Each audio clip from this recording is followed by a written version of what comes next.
back to my channel. In case you're new here, my name is Matthew Van I'm a time-lapse photographer living on the channel of time-lapse travel tutorials, and today we have a first impressions review as far as time-lapse modes go on the Sony A7S III, thanks to my buddy Andy who's helping me out with filming today. I've never made a video about Sony cameras on my channel at all, so this is a world's first. Very exciting to have you here.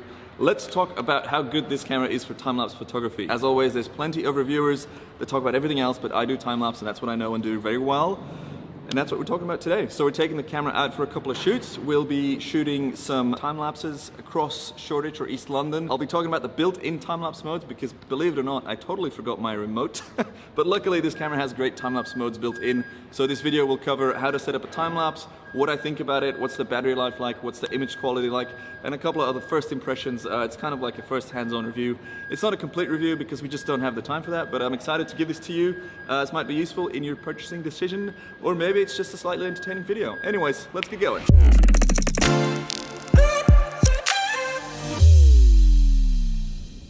Alrighty, we are shooting the menu now. So menu button is here, and then in the second from the left, and then you go down to drive mode, and then we find interval shooting function, and then you have your interval shooting that you can turn off and on, and if you hit that you get a little info bit. Okay, let's turn it on. Shooting start time, so you can set a delay, which is useful, but that delay maxes out at 99 minutes. This would be better if it had a certain time, or you can just have a straightaway start. Oh, input 1 second or more. Cannot have a straightaway start. Your shooting interval goes from 1 second to 60 seconds. It's good that it shows you the shooting time as well, or the recording time. And let's go with 1 second. Number of shots, 4 digits, love that. So max number of 9,999.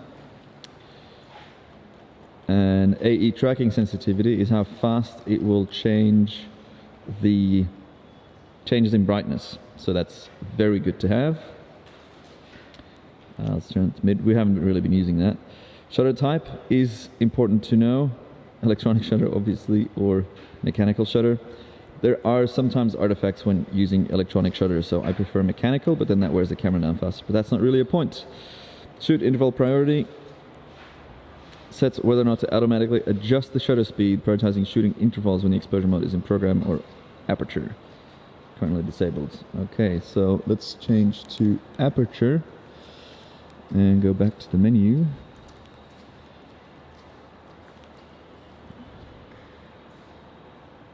And that's that. Now that your settings are dialed in, just hit the shutter button and the time-lapse will start shooting, and it will stop when you hit the shutter button as well, unlike on Canon where I still haven't figured out a way to stop the built-in time-lapse modes. Now, another way to shoot time-lapses, and I got this question on my Instagram, is can you shoot sub 1 second interval time-lapses? Technically, yes, but it's in video mode, so you got to switch to S&Q mode, aka slow and quick mode. And then you get a choice of different resolutions from Full HD to 4K with low to high bit rates, even the fully high quality ones. And then you get to shoot with frame rates from 1, 2, 3, 6, 10, 25, 50, and 100, if I'm not mistaken, for PAL countries. NTSC countries obviously get the NTSC equivalent frame rates. Alternatively, if you really want to shoot sub 1 second interval time lapses, you can use an LR Timelapse Pro timer, like the one I've made a video about right here, which is a custom-built time-lapse remote by Gunther from LR Timelapse, great time-lapse editing software. And I assume this will trigger the camera through the USB port because I didn't manage to find a dedicated remote input port.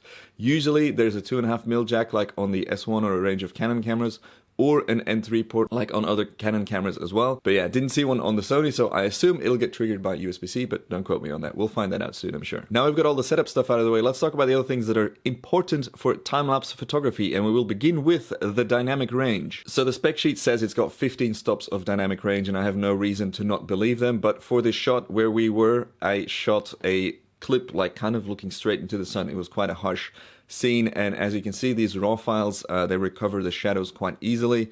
The highlights, not as easily, and Again, I have barely shot any Sonys in my life, so this might be wrong, but I feel like you're better off underexposing and then lifting the shadows than the other way around. Now look, I'm very content with this dynamic range, and Sony cameras have always been good at this, or at least Sony sensors have always been good at this. Up next, resolution. Flat out, the resolution on this camera is garbage, but that's not the point. This camera is not for people that are looking for a resolution. You're more looking at the R series, obviously. Complaining about a lack of pixels on this camera is like complaining about a lack of wheels on your scooter. You should have gotten a skateboard. Now, let's talk usability. I personally have never really been a fan of Sony's ergonomics, menu systems, buttons, custom memory card stuff. There's a lot of stuff that I have disliked in the past. However, this camera was incredibly easy, fast, and yeah, just simple to operate. So it powered on really quickly. The grip's a bit bigger than the previous model, so it's ergonomically nice. The menu system's been redone and is great and very user-friendly. There's no glitches. I haven't found any bugs in, the 2 hours of shooting. So yeah, usability gets a high score for me. That was a very fun camera to use. Up next, low light. But before we move on to low light, a quick word from the sponsor of today's video. Spoiler, it's me, I'm the sponsor. I write ebooks about time-lapse photography. I've been doing time-lapse for a very long time now. If you would like to learn how to shoot and edit like a pro, grab my ebooks about time-lapse. You'll learn everything you need to know about planning, shooting, and processing time-lapse footage.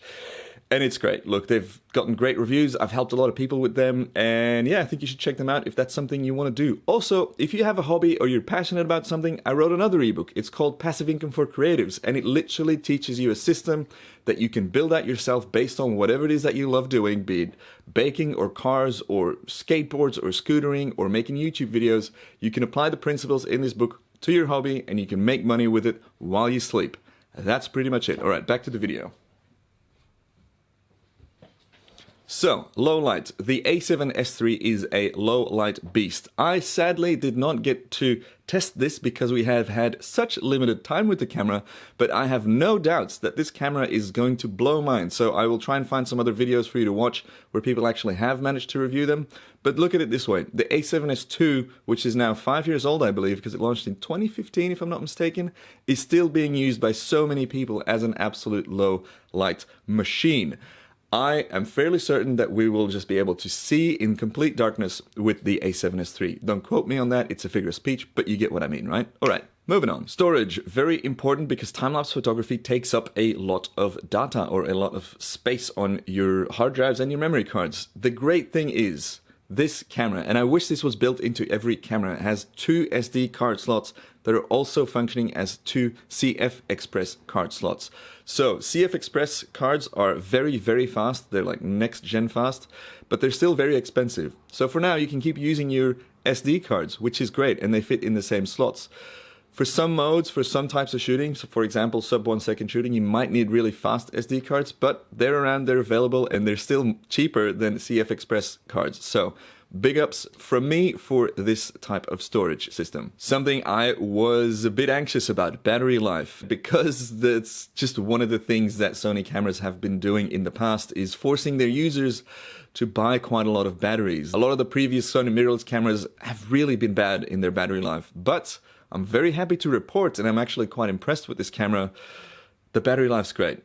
So we shot with a mix of the live view on and off and with a mix of mechanical and electronic shutter about 1,400 photos and a couple of video clips on the shoot.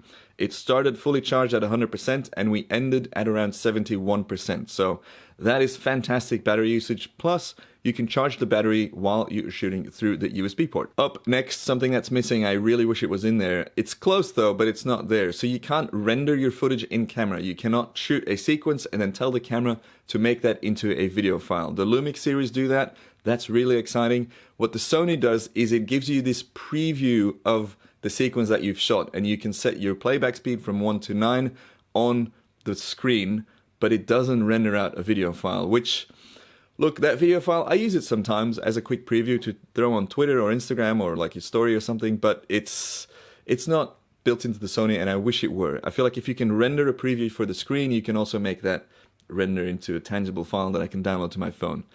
Just putting it out there, Sony, I think you should put that in your camera for sure. Then a couple of extra notes that didn't fit into the other stuff. Weird glitch, something that should be fixed. When you're scrolling through a sequence, it doesn't show the updated number of which photo you're currently looking at. It only updates when you stop scrolling. That's just a little bug that I'm sure will be fixed, unless nobody mentions it, and then it won't be fixed. So Sony, here you have it. Very odd little bug. If you set your camera to shoot 200 photos, it will actually shoot 199 photos. So Sony, let's get that sorted as well, shall we? I like that the camera remembers that it's in time-lapse mode, because I assume, you know, in drive mode, you turn interval shooting on. Other cameras like Canon, for example, you gotta flick that back on every time you finish a shot. So it's a small usability thing, but it's useful. So I like that that's in there. I didn't see an option to pause the sequence, which is handy sometimes. For example, when you're shooting a piece of art, or, you know, someone making an artwork where the continuity in the sky isn't useful. I rarely use a pause function, but it's something that when you need it, you're glad that it's there. Now, at the end, is this camera good for time-lapse? I think it's great for time-lapse if you don't care about resolutions. If you do care about resolution and megapixels, then this camera is absolute garbage for you, because it is limited to 12 megapixels.